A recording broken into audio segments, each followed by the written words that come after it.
எழுதி உலகத்துல நீ சிபாரிசுல ஓடி போயிரு. அது கிடையவே கிடையாது. அந்த 32 33 ஆக்குறதுன்னு தீர்மானம் அல்லாதான் பண்றாரு தெரிஞ்சுக்கணும். 32 33 ஆக்கலாமான்னு தீர்மானம் பண்ற யாரு? அல்லாதான் தீர்மானம் பண்றான். தீர்மானம் பண்ணிட்டு இந்தாப்பா இவனுக்கு நீ எந்த மார்க் கூட போட சொல்லு அப்படிமா. எவ்வளவு கூட போட சொல்லுவோம்? 1 மார்க் கூட போட சொல்லு. நீ பாட்டுக்கு 7 மார்க் கூட சொல்லாது. 32 போட்டு வச்சுட்டு உதாரணத்துக்கு சொல்றேன் 32 போட்டுவிட்டு கொஞ்ச நாளைக்கு பிறகு 32 ஏண்டா வாங்கின அடின்னு அடிச்சுட்டு 32 வாங்கின ஒரு அடி கொடுக்கணும்ல. ஏண்டா 100 வாங்காம 32 வாங்கின மிதி மிதிச்சு போட்டு அப்புறம் கூப்பிட்டு இந்த உனக்கு ஏதாவது பேச என்ன பேசணும் ஒன்னே ஒண்ணு கூட போட சொல்லு. 32 பேர் என்ன செய்ய 33 போடு. இது என்ன இதுல என்ன வெற்றி பெற்றுவ?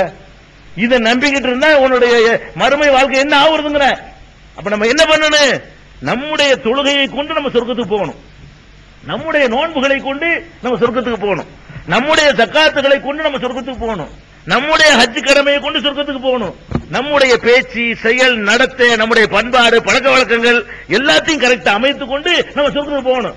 ரசூலுல்லாஹி சொன்னாங்களா இல்லையா? 70,000 பேர் ஒரு கொஸ்டினே இல்லாம அப்படி நேரா ஓடி போயிருவாங்களாம்.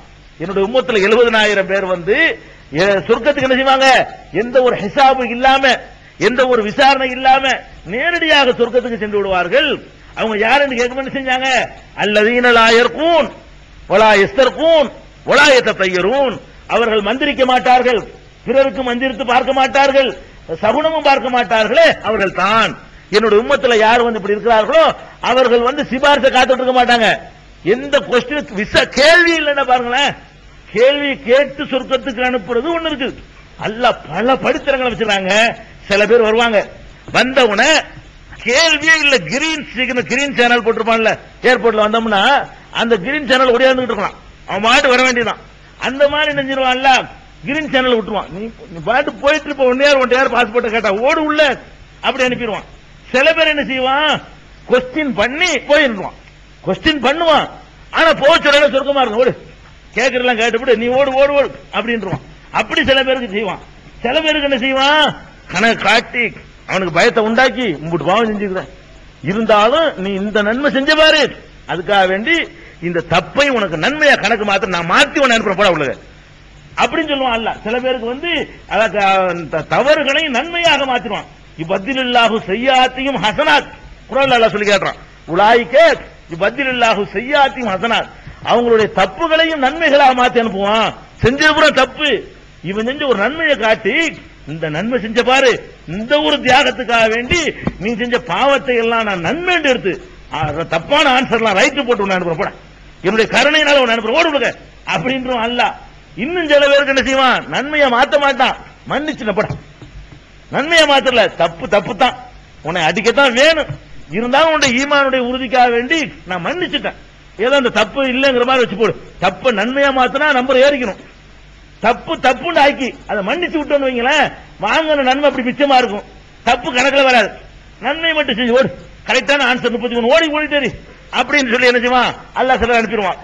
சில பேரை மன்னிக்க மாட்டான் பாருங்க, அவன் தான் நரகத்துக்கு போவான். அவனுக்கு தான் சிபாரிசு வேணும். அட சிபாரிசு இல்லாம போறோம் 4 பேர் இருக்கானே, நீ அதுல இருக்க ஆசைப்படு. சிபாரிசு இல்லாம எத்தனை பேர் போறான்? 4 பேர் சிபாரிசு இல்லாம போறான். ஒருத்தனுக்கு கொஸ்டினே இல்ல, போய்கிட்டே இருப்பான். அல்ல கேட்கவே மாட்டான், இந்த புக்கு படிறான்னு சொல்ல மாட்டான். உன்னுடைய நன்மை புக்கு இந்த இருக்கு பிடி, உன்னுடைய தீமை புக்கு இந்த இருக்கு பிடி, படிச்சு பாரு, உனக்கு என்ன மார்க் போடலாம் நீனே சொல்லுன்னு கேட்பான. அதெல்லாம் கேட்க மாட்டான். வந்துகிட்டு இருக்கும்போது தெரியும், போ நீ பாட்டு போயிட்டே இன்னொருத்தனை கூப்பிட்டு, அப்ப நம்ம எதுல ஆசைப்படணும்? அதுக்கு போ ஆசைப்படணும். இது ஒரு உட்கார்ந்து துவா கேட்டு பாருங்க, எங்களை 5வது ரங்கு காக்குன்னு கேட்கறாங்க. சிபாரிசு சிபாரிசு கேட்கறான அல்லாஹ் ரசூலுல்லாஹ்வுடைய சிபாரிசு கூட ஆக்கு.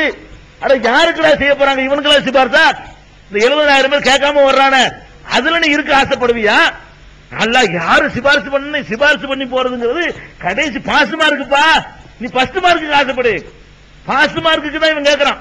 பாஸ் பண்ணி விடுற லெவலுக்கு, அது ஒரு ஆள் சிபாரிசுல பாஸ் பண்ற அளவுக்கு நான் ஃபெயில் எடுக்கணும், அதுல ஒரு சிபாரிசுல 1 மார்க் கூட போடணும், அதன் மூலமா நான் சொர்க்கத்துக்கு போகணுங்கிறீங்க. அது என்ன கிரேட்? அது என்ன தரஜா? நம்ம என்னத்துக்கு ஆசைப்படக்கூடாது?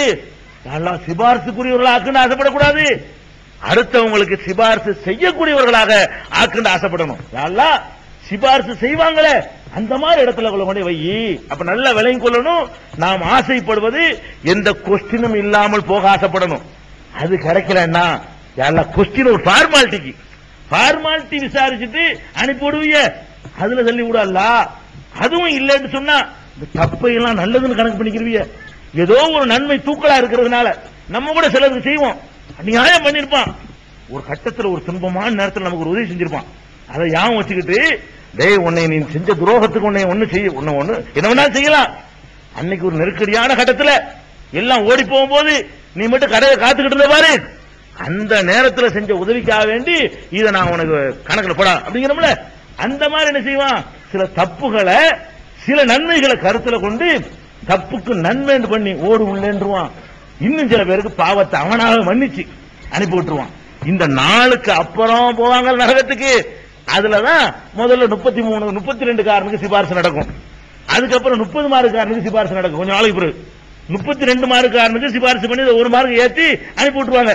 சின்ன தண்டனை இல்லாம அதெல்லாம் சொன்ன பிறகு மீதி உணவெல்லாம் வாங்குற உதவி வாங்கிட்டு தான் இருப்பான். அது எத்தனை யுகங்கள் கடக்கும். அந்த யுகங்கள்லாம் கடந்த பிறகு அது நம்ம கணக்கில் பார்த்தா லட்சம் ஆண்டுகள் நரகத்தில் வெந்த பிறகு அப்புறம் ரசூல் ஸல்லல்லாஹு அலைஹி வஸல்லம் 28 வாங்கினவனுக்கு எல்லாம் இவ்வளவு காலம் வாங்கிட்டான்ல, இவ்வளவு காலம் உதவி கொடுத்தாச்சு இல்ல, 28 வாங்கினா பரவாயில்ல, அந்த 7 மார்க் 5 மார்க்கு உள்ள உதவி வாங்கிட்டான்ல பார்த்து போடல அனுப்பலான்னு அல்லாஹ் சொன்ன பிறகு கேட்பாங்க. அது என்ன ஆசைப்படுற, அதுக்கு தான் உனக்கு வேணுமா, அதான் சிபாரிசுங்கிறது. அதுக்கப்புறம் போயிடுவான், அவன் போயிடுவான். அதுக்கப்புறம் 20 வாங்கியிருப்பான்ல அவன், அது கொஞ்ச நாள் முதல் வாங்குவான். 20 வாங்கினதுக்காக 13 குறையுதுல, அதுக்காக வேண்டி வாங்கி அவனுக்கு உதவி கொடுத்துட்டு கடைசியில் 1 மார்க் வாங்குற வரைக்கும் சிபாரிசு இருக்குது. அது ஒரே நேரத்தில் இல்ல, ஒரு சிபாரிசில் அம்புட்டு போயிருமா நரகம் எதுக்குங்கிற நினைச்சிட்டு இருக்காங்க. சிபாரிசு பண்ணி எல்லாம் அப்படி போயிருவோம்னா நரகன்னு ஒண்ணு எதுக்குங்கிற தண்டனை மிரட்டுறது சொன்னானா, பயம் காட்டுறது சொன்னானா, தண்டனை எல்லாம் இருக்குது. அந்த மாதிரி எல்லாம் அல்லாஹ் ரப்பல் ஆலமீனுடைய தரஜாக்கள் அமைச்சு வச்சிருக்கிறான். நம்ம எதுக்கு விளங்கிட கூடாது, சிபாரிசு தான் எல்லாத்துக்கும் நம்மளை காப்பாற்றும், சிபாரிசு கொண்டு வெற்றி பெற்றலாம் நினைக்கவே கூடாது. அப்ப இது கடைசியாக ரசூல் ஸல்லல்லாஹு அலைஹி வஸல்லம் அவர்கள் சிபாரிசு செய்வார்கள். அல்லாஹ் பர்மிஷன் கொடுக்கும் பொழுது செய்வார்கள். 4 கட்டமாக செய்வார்கள். அதுக்கு பிறகும் கூட சிபாரிசு நல்லவங்க பெரியவங்க மலக்கள் யார் யாருக்கெல்லாம் உண்டு எல்லாம் பண்ணுவார்கள். கேட்க நாதியே இல்லாதவன் கூட கடைசியா ஒரே ஒரு மார்க் வாங்கினான 0 வாங்கினவன் மட்டும்தான் சிரிப்பு வச்சுவேன். அவனுக்கு மட்டும்தான் சிபாரிசு ஒண்ணும் கிடையாது, பர்மனன்ட் நரகம். இந்த ஒரே ஒரு மார்க் ஆச்சு எடுத்துருப்பான அதான் கடுகளவு. ஒரு மார்க் ஆச்சு, ஒரு மார்க் படிச்சிருக்கிறான்ல, அந்த ஒண்ணுக்கு நம்ம சும்மா விடக்கூடாதுன்னு சொல்லிட்டு அவனையும் பிடிச்ச அல்லாஹ் தன் கையினால் அள்ளி தூக்கி இங்க அள்ளி போட்டுவான். நரகத்தில் கிடக்கிறவன ஒரு புடியில அண்ணா அம்பிட்டு வந்துடுவாங்க, ஒரு புடியில அப்படி தூக்கி இங்க எரிஞ்சிருவாங்க அல்லாஹ் அப்படின்னு சொல்லி பெருமானார் ஸல்லல்லாஹு அலைஹி வஸல்லம் சொல்றாங்களே. நம்ம அல்லாஹ் உன்னுடைய கைப்பிடியினால் அள்ளி சொர்க்கத்தில் போடுவியே, அந்த கூடுதலாக கேட்கலாமா? அது யாருக்கு உள்ளது? நம்ம என்ன செய்யறோம், அல்லாஹ் கைப்பிடியில அள்ளி போடுறான். அப்படி ஆச்சரியப்படுவாங்களாம், இவங்க எல்லாம் யாருப்பா 1 மார்க் வாங்கினவ, ஒரு அமலும் செய்யல, ஒண்ணுமே செய்யல, உண்மையிலேயே இவங்க தான் கிஃப்ட்ல உடையாந்தவங்க, ஒன்னும் செய்யாம சொர்க்கத்தில் உடையாந்து எல்லாம் ஆச்சரியப்படுவாங்களாம். அந்த மாதிரி இருக்கு, ஆசைப்படக்கூடாது. ஏன், அந்த நிலையை அடைகிறதுக்கு முன்னாடி கோடி கோடி கோடி ஆண்டுகள் வறுக்கப்பட்டிருப்போம். விளங்கிக்கணும். அல்லவா தூக்கி போடுறான, எடுத்தெடுப்புல தூக்கி போடுறது இல்ல, அடுப்பு கரிகளை போல வருவார்கள். அவங்க தூக்கும்போது எப்படி இருப்பாங்களாம், கறி கட்டையா தான் தூக்குவானா. அப்ப நீ கறி கட்ட மாதிரியான ஒரு லெவல்ல தூக்கி சொர்க்கத்தில் போடுவான. மாவுல் ஹயாத், ஜீவநதியில ஒரு முக்கு அப்படி எடுத்தோன்னு ஒரு ஃப்ரெஷ்ஷா வருவானா. அந்த மாதிரி எல்லாம் ரசூல் ஸல்லல்லாஹு அலைஹி வஸல்லம் அதே ஹதீஸ்ல சொல்றாங்க.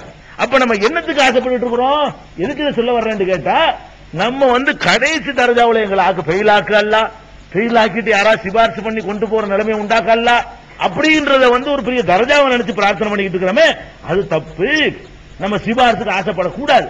எப்படி கேட்கணும், அல்லாஹ் எங்களுடைய அமல்களை எல்லாம் ஏற்றுக்கொண்டு அந்த அமல் மூலமாகவே எங்களுக்கு நல்ல உயர்ந்த அந்தஸ்து கூட அல்ல, அப்படியே தப்பித்தவர் ஏதோ ரொம்ப எங்களை மிஞ்சி ஏதாவது கீழே போயிட்டா இந்த சிபாரிசு மூலமாக போடுவியல்ல அப்படின்னு கேட்கலாம். அதனால நம்ம சிபாரிசை தப்பு தவற வழங்கி இருக்கிறோம். அதனால சிபாரிசு உண்டு, அல்லாஹ் சொல்லும் போது உண்டு, யாருக்கு சொல்றானோ அவருக்கு உண்டு, யாருக்காக சிபாரிசு பண்ண சொல்றானோ அவருக்கு உண்டு. இது ரசூல் ஸல்லல்லாஹு அலைஹி வஸல்லம் அவர்கள் எடுத்தெடுப்புல பண்ணி எல்லாரையும் பண்ணிட மாட்டாங்க. பல கட்டங்கள்ல 4 கட்டங்களாக சிபாரிசு பண்ணி அது எல்லாரையும் வெளியேற்றுவாங்க. அதுக்கு பிறகு மிச்சம் உள்ளவங்க கிடப்பாங்க. அவங்களுக்கு நீங்க நாங்கெல்லாம் சொர்க்கத்தில் உட்கார்ந்து சிபாரிசு பண்ணணும், நமக்காக அவன் பண்ற மாதிரி ஆக்கிடக்கூடாது. நம்ம போய் என்ன செய்யணும், இந்த அறுப்பு கரியா இருப்பான அவனுக்கு சிபாரிசு பண்ணக்கூடியவர்கள் ஆகணும்னு சொல்லி ஆசைப்படணும். இப்ப சொல்லுங்க, இந்த சிபாரிசுக்கு தர்காவுக்கு சம்பந்தம் இருக்கா? நீங்க போய் அவர் போய் கேட்கறீங்க, ரசூலுல்லாஹ்வே அவ்வளவு கேட்க முடியாது. பெரிய பெரிய நபிமார்களை நூக வரைச்சி விட்டுருவாருங்குது. ஆதம் அலைஹிஸ்ஸலாம் போகும்போது நம்மகிட்ட வராத பாக்குறாங்க. இவன் என்ன நினைக்கிறான், அவுலியா நமக்கா பண்ணி நம்ம வாட்டுக்கு என்ன வேணாலும் பண்ணுவோம், உண்டியல் ஒரு 11 ரூபாய் போட்டுருவோம், அவர் அப்படி புட்டு ஒரு சேர்த்த மாட்டாரா? அவருக்கே எத்தனை பேர் சிபாரிசு பண்ண வேண்டியிருக்கும் அல்லாதான் அறிவான். அதான் விஷயம். அதனால அந்த மாதிரியான ஒரு நம்பிக்கையில நம்ம விடுபடணும். இந்த ஏகத்துவத்துக்கு எதிரான சிந்தனை உள்ளவர்கள் வேறு என்னென்ன சான்றுகளை எல்லாம் எடுத்து வைக்கிறார்களோ அந்த சான்றுகளை இன்ஷா அல்லாஹ் நாளை பார்ப்போம். அல்லாஹ்